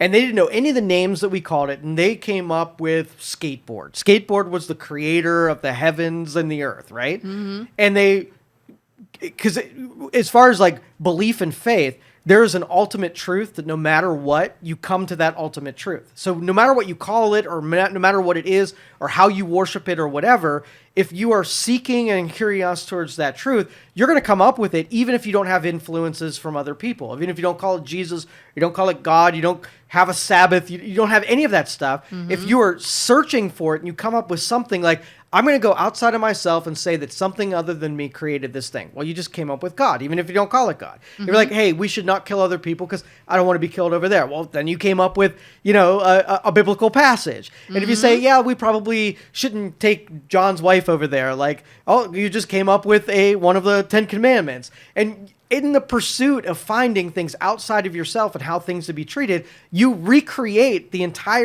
every passage, every teaching of the actual biblical truth by just what humans come up with when they take themselves and their impulses out of it, and they just come up with how things should be and how people should be treated and what those when you're looking at humanity as a whole, like, do you want people killing each other? No. Do you want people stealing from each other? No. Do you want people taking, coveting? No. I mean, you come up with these truths if you're outside of yourself and what benefits you. Yeah. And I've had a couple instances. I can remember when I was a kid getting in a conversation with my aunt.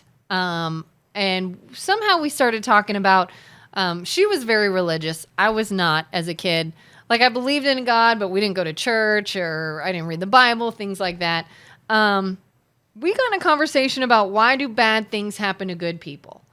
And, I said something along the lines of, I feel like people experience hardships and tragedy and bad things because we are meant to help each other, because everybody will at some point. And if you go through something, then you can truly relate and help someone else that goes through that same thing. I believe if you are experiencing a loss or something awful, it is because you will eventually in your lifetime meet someone else who is too, and you are meant to help them. And just sort of spouted that off, just something I feel like is why I think we do. And then my aunt came back a few days later, and she's like, look at what I found. And there was a passage in the Bible in so many words saying that. And to me, it's like, okay, but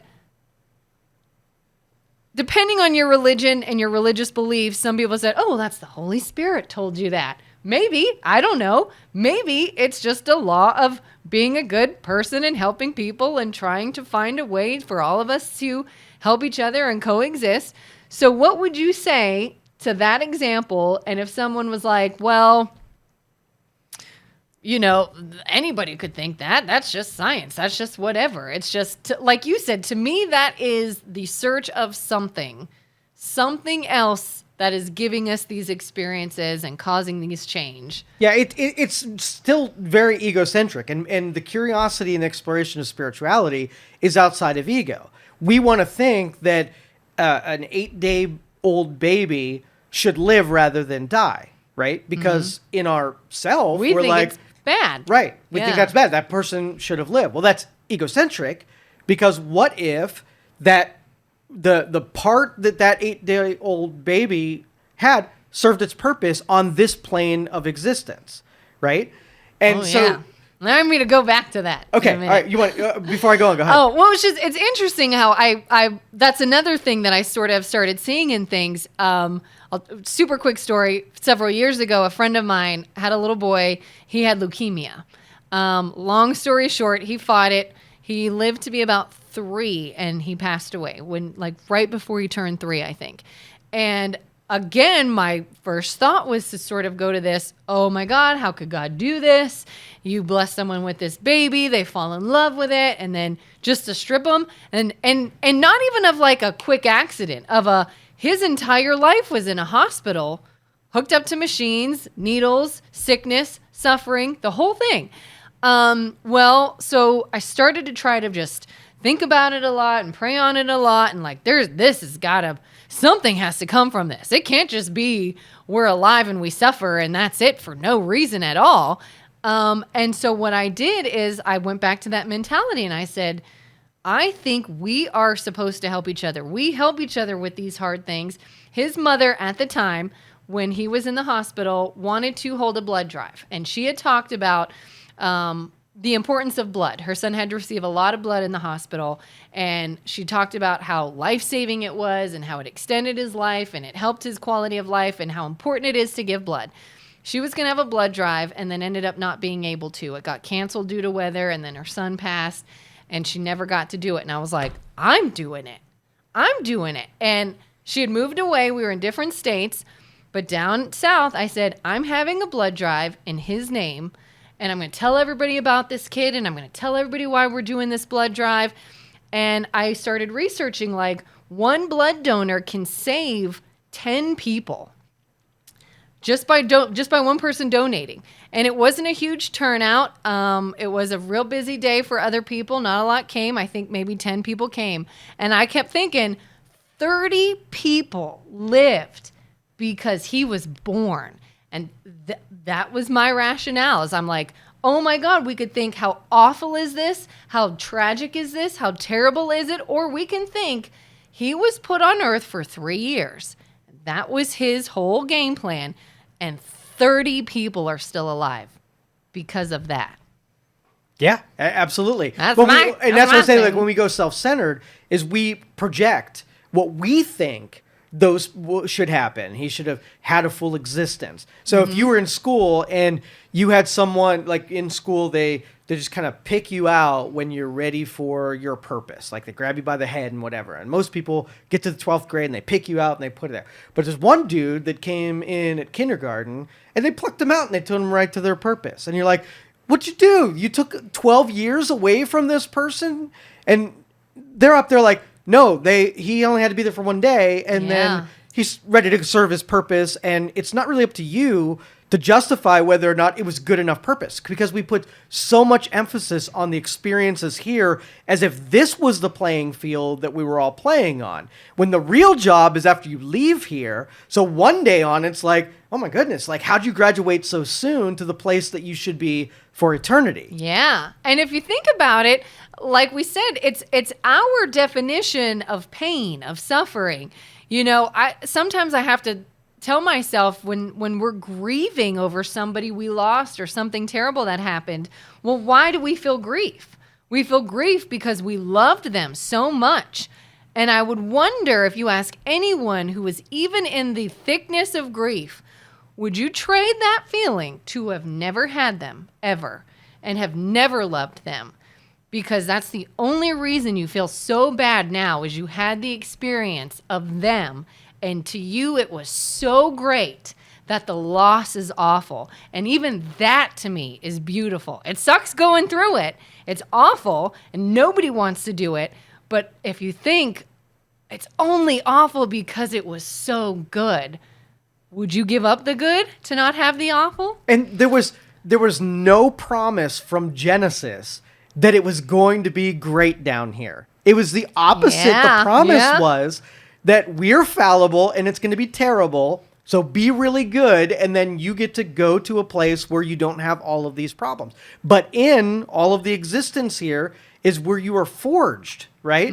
So those frictions that you're going to complain about, and the early deaths and the despair and the heartache, that was the promise that this place was going to be a part, that you were going to be torn to pieces physically and emotionally. So Yep. spaghetti's killing you, your finances are killing you, and the entire existence spiritually. So that's why we look up to a place that doesn't have all of the tortures that is this place. I mean, that is the promise. We are completely entropic, like we are chaos, right? Yeah. So we create chaos and we weather chaos and we're forged through chaos to then be blessed in a place that is utopia and is not chaos.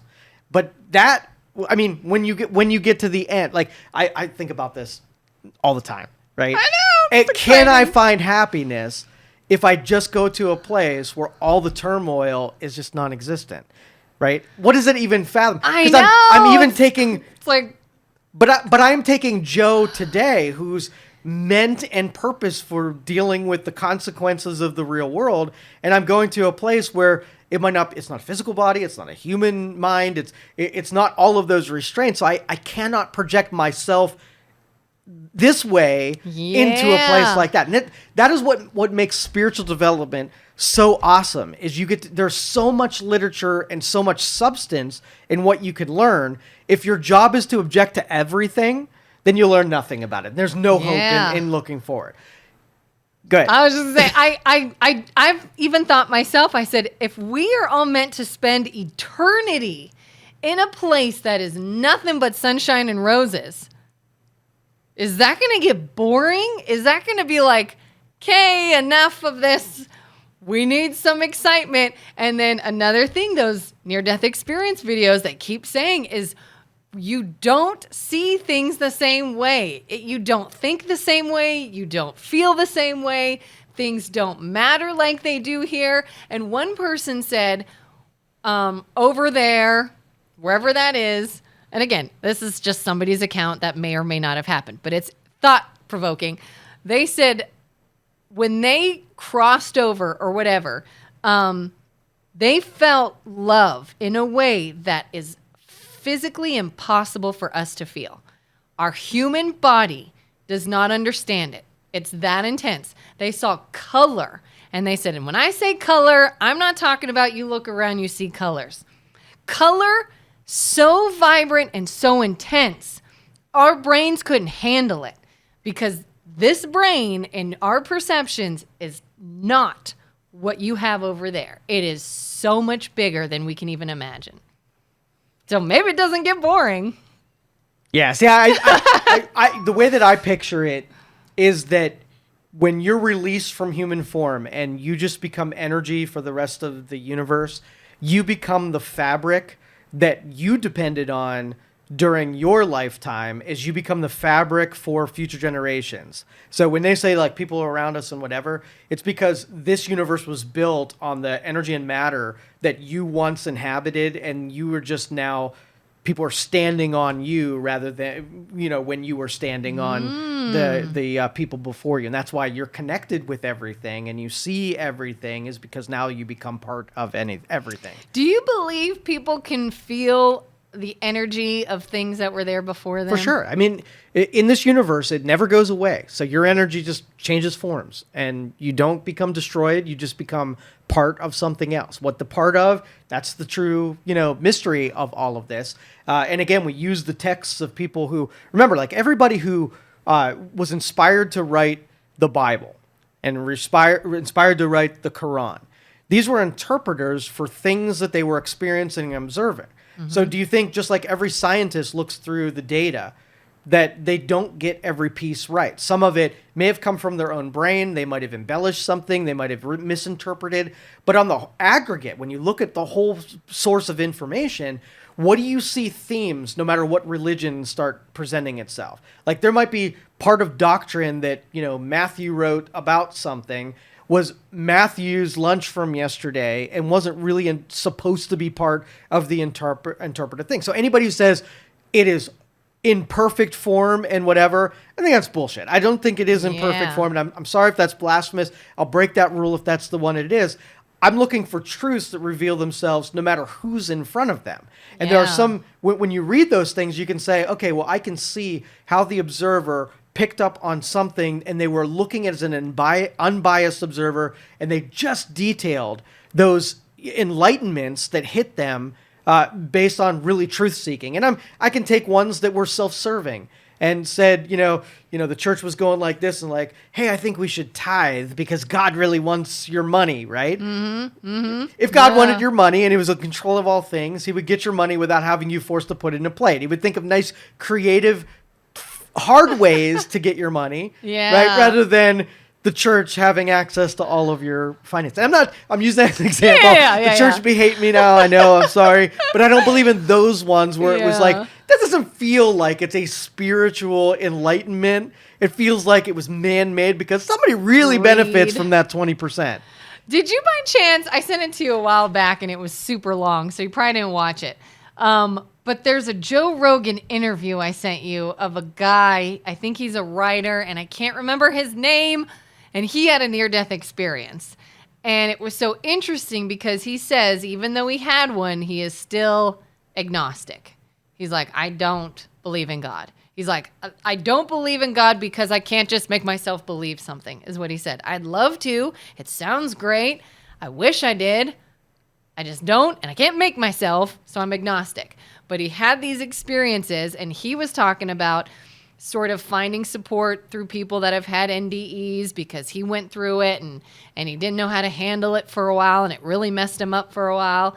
And he had said, regardless of all these things you keep hearing, there are themes, and you can pick out themes that they all had different experiences, except they all saw this, or they all felt this, or they all had the same theme, and that is so interesting. There's truth in that because that is really it. No matter who is what, like you don't have to be a believer or not. A truth will reveal itself because it is a truth, right? You can't deny something because of perspective. And you really like this near-death experience. It's right? so fascinating. Right? It's so fascinating. And here's where I'm sorry for shitting on agnostic people the way that I do, is that if you are agnostic because you truly can't believe something without physical proof, like the only way that I have your respect is if you can carry that sentiment through everything. If you don't believe in anything unless you have actual proof. The problem is that it's very segmented to religious belief, and there's tons of other beliefs in things that you have to have faith in. So like carbon-14 dating, right? There's a lot of belief that you have to have because it's science that cannot be replicated, right? You can't do an experiment. You can't say this thing is 10,000 years old. Right? You can have a theory that, based on scientific happenings, that this is theorized to be 10,000, and I'll be like, oh, well, I need proof. I need you to give me a 10,000-year-old rock, and I want to compare the one I know is 10,000 years with the ones that you think is 10,000, and compare those two. That would be science. So if you have faith in sciences without proof in some departments, right? And then no faith in other sciences because of not physical proof. That's where you segment off, and it's inconsistent. And even questioning. Does science not teach us to question everything? Yes, it does. And keep looking for data and then question someone else's data. And an atheist could use that to their point as saying, well, we all want to just believe in something when years ago, we thought the earth was flat, or, we thought that things caused other things, and then we get more information and we find that it's not true. So we don't need a God. We just need more information to prove all these things. Okay, I get that. But then turn that around and say, I don't have proof and I'm questioning, so maybe there is. Yeah. And it's the people that are open to being wrong are the ones that you can have conversations with. The ones that know already, there's nothing to be said. They are just looking to be an obstacle in your belief and want you to believe less rather than, like, go ahead, make an agnostic, bring you over to the other side. What could they say? That I believe in nothing? I mean, you can ask 3 questions and poke the biggest holes in that. So, yeah. And to me, again, it's just if we are wrong, if there is nothing else, it is this earth made of molecules and that is it. What are we out? Nothing. But if we are right and there is something else, then what? Would you have wished that you worked more towards that in your life? And there's a movie, I can't think of what it's called. It's got Anthony Hopkins in it. And I remember the trailer when it came out, he played a priest. I think it's a scary movie. And he says, everybody is searching for proof. Everyone wants proof of God. But what on earth would you do if you found it?